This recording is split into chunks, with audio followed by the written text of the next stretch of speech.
Vous demandez peut-être qu'est-ce qu'une SASU. Dans cette vidéo la plus complète possible, nous verrons la définition de la SASU, mais aussi dans quel cas ou pas on peut la créer, les démarches pour pouvoir la créer, les avantages et les inconvénients et des conseils pratiques. Donc c'est parti, vous saurez absolument tout et je vais expliquer de manière très simple ce qu'est une SASU et ce qu'on verra vraiment sur l'essentiel de la SASU. Alors, la définition de la SASU, en gros, c'est une entreprise, une société, mais pas n'importe laquelle. C'est une société par action simplifiée, unipersonnelle. Donc, ce qui veut dire qu'il y a plusieurs conséquences. Donc, unipersonnelle, ça veut dire qu'il y a un seul propriétaire. Et le deuxième point, c'est qu'elle est simplifiée. Donc, les règles du jeu sont simples. C'est beaucoup plus flexible que par exemple une SARL où là, il y a des conditions vraiment claires. Donc là, on a beaucoup plus de flexibilité, c'est beaucoup plus simple. C'est surtout ça à retenir au niveau de la définition. Donc c'est comme si vous aviez une grande boîte à votre nom et vous pouvez la gérer comme bon vous semble, sans vraiment trop de contraintes. Alors attention, c'est quand même un point positif, c'est que vos finances personnelles, ce qui vous appartient, c'est séparé vraiment de votre entreprise. Donc vos finances personnelles, admettons, c'est votre maison, c'est votre compte en banque, c'est votre patrimoine, je sais pas, imaginons vous avez un château, vous avez une voiture, et bien tout ça, votre entreprise ici, votre SASU, si elle a des dettes, eh bien on ne peut pas venir chercher votre maison, votre voiture, votre château, votre compte en banque pour payer les dettes de l'entreprise. C'est ce qu'on appelle vraiment une structure juridique qui est séparée. C'est comme si ici c'était vous et ici c'était votre meilleur ami. Ça n'a rien à voir, c'est pas parce que votre meilleur ami a des dettes que vous devez lui payer. Donc là-dessus, ça rassure pas mal de propriétaires de SASU. Donc, dans quel cas créer une SASU? Eh bien, si vous êtes seul, si vous êtes consultant, freelance, vous avez un petit business en ligne.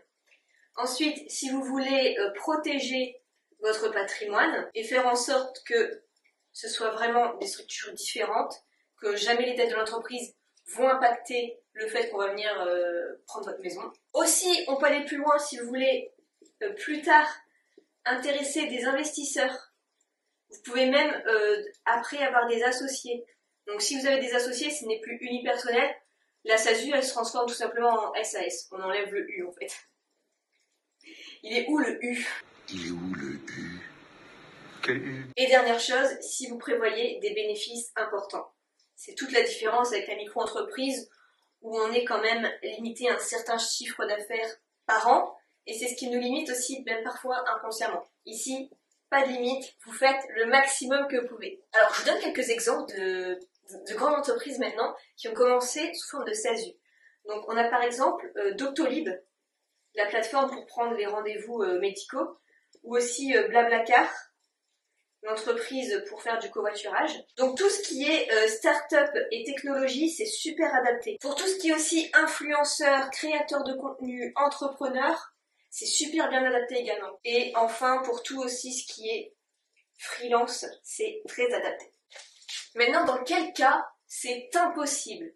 Eh bien, si vous travaillez à plusieurs. Dans ces cas-là, il faudra plutôt aller vers une SAS, voire même une autre forme de société. Si jamais vous cherchez quelque chose de très très simple pour démarrer au niveau des démarches, peut-être commencer par une micro-entreprise et ensuite évoluer vers une SASU.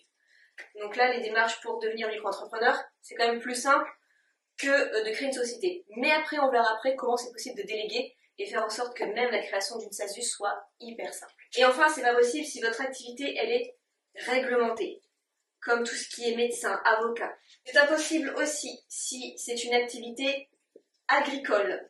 Et ouais, ça il faut le savoir aussi. Parce que ça relève de la mutualité sociale agricole et donc ce n'est pas possible.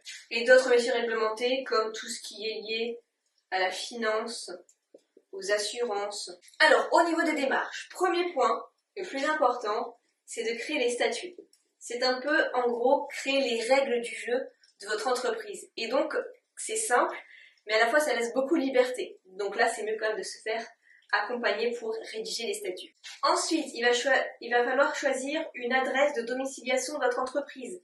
Donc ça peut être chez vous, mais ça peut être dans un bureau, ça peut être Une domiciliation que vous allez louer, c'est possible également. Avec Legal Place, par exemple, c'est possible. Ensuite, il va falloir ouvrir un compte bancaire professionnel. Là, c'est obligatoire, contrairement à la micro-entreprise, parce qu'il faut y déposer votre capital. Alors, pour une SASU, le capital, c'est minimum 1 euro, mais généralement, on met quand même un peu plus. Ensuite, il faut publier ce qu'on appelle une annonce légale, c'est-à-dire dire publiquement, en gros, que vous avez créé votre entreprise. Pareil, ça peut se déléguer. Et enfin, s'immatriculer au registre des commerces et des sociétés, au RCS. Ça, c'est l'étape finale pour obtenir votre numéro de SIRI, votre numéro d'entreprise. Donc tout ça, c'est à faire. Ça peut prendre beaucoup de temps. Vous pouvez le faire vous-même, il n'y a pas de souci, mais c'est très chronophage. Ça demande beaucoup d'énergie. Sinon, vous le déléguez au lien que je vous mettrai en dessous. Comme ça, c'est l'entreprise qui va tout faire pour vous, qui peut vous proposer en fait de faire les statuts, de domicilier votre entreprise, d'avoir un compte bancaire, de faire ces démarches-là. Comme ça, vous vous focalisez directement sur votre business plan, sur le plus important de votre entreprise et les démarches administratives, au moins vous les déléguez. Donc si vous voulez, je vous mettrai le tuto même complet de comment on fait pour déléguer ça à la fin de la vidéo. Donc, les avantages ici, c'est que la responsabilité, elle est limitée. C'est-à-dire qu'on a vu qu'ils ne peuvent pas prendre votre maison si vous avez des dettes perso de l'entreprise. Ensuite, la gestion de votre entreprise, elle est flexible avec les statuts. Vous décidez comment votre société, elle fonctionne.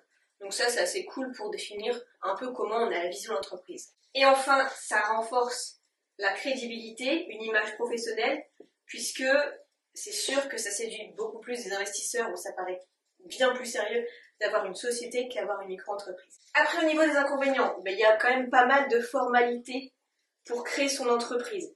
Après, encore une fois, comme je vous l'ai dit, on peut absolument tout déléguer. Après, au niveau du coût, c'est quand même assez cher pour créer tout ça, même sans déléguer, hein. Que ce soit au niveau de la comptabilité, de la fiscalité, des créations, enfin, voilà, il faut quand même avoir un petit budget de départ. Et le dernier point, je dirais la comptabilité. Il faut vraiment avoir une comptabilité rigoureuse quand on a une société. Donc, vaut mieux faire appel à un professionnel. Donc, quelques petits conseils pratiques.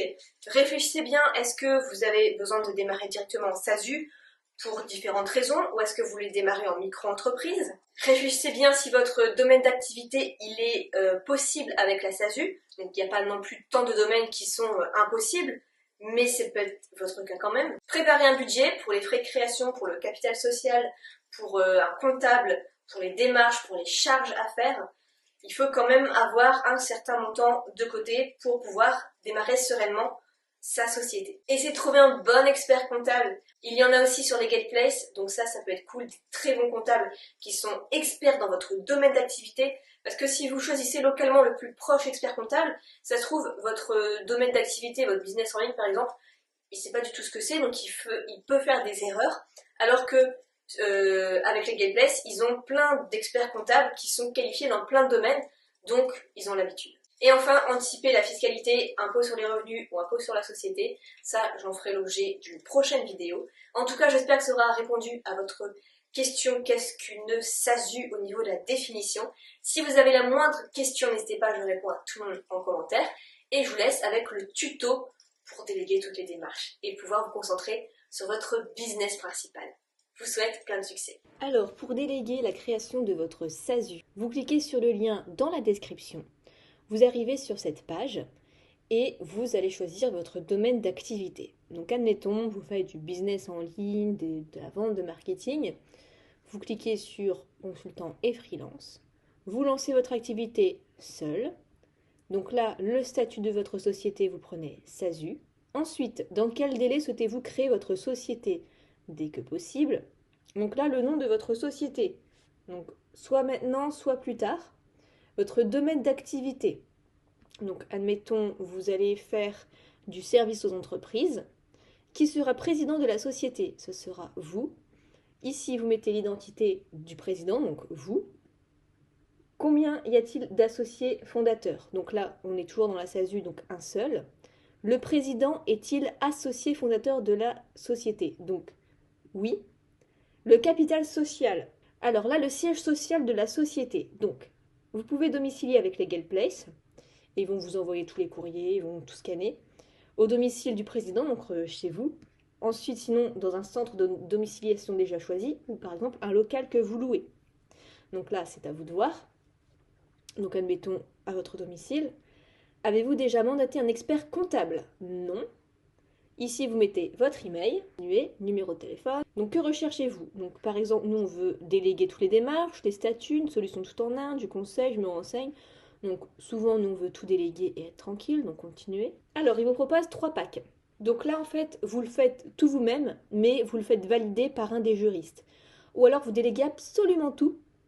Et donc, par exemple, vous faites déléguer la rédaction des statuts, le dossier, la publication de l'annonce légale, l'immatriculation sur le guichet, garantie anti-rejet, un juriste qui vous accompagne jusqu'au cabis, un rendez-vous avec un juriste pour déléguer votre dossier, ou alors le pack express.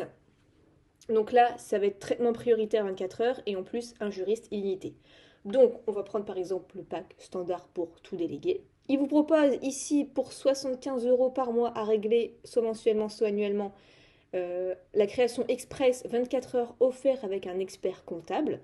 Donc, c'est-à-dire qu'ici, vous avez un comptable dédié, vous payez moins d'impôts, vous déléguez toutes vos obligations, logiciel de comptabilité inclus. Ça se fait beaucoup. Si je vous recommande vraiment, comme je vous l'ai dit dans la vidéo, de prendre un comptable de Legal Place, au moins il sera dans votre domaine d'activité.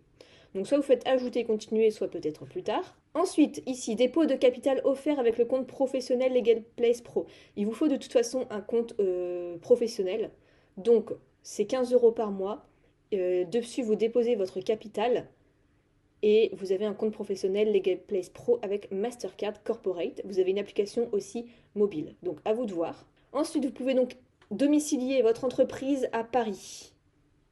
C'est une adresse près des Champs-Élysées. Donc, à vous de voir. Pareil, c'est 25 € par mois. Et enfin, déléguer toutes vos obligations juridiques et éviter 1500 € d'amende. C'est 279 € par an. Donc là, il y a les ressources et documents juridiques illimités, calendrier personnalisé de vos déclarations, bilan de conformité. Donc pareil, à vous de voir, soit ajouter, soit peut-être plus tard. Donc voici notre pack standard qui fait qu'on a la rédaction des statuts, publication de l'annonce légale, etc. On a les frais de greffe et d'annonce légale qui sont à 246 € mais qu'on peut régler plus tard. Et on a une assistance juridique Legal Place à 0 €, puis 30 jours d'essai gratuit, puis 30 jours. Donc, comme on l'a vu, on peut ici rajouter les options si on ne l'a pas rajouté avant. On peut payer en plusieurs fois, entre guillemets. Soit vous payez 99 € tout de suite, soit vous payez tout de suite la totalité.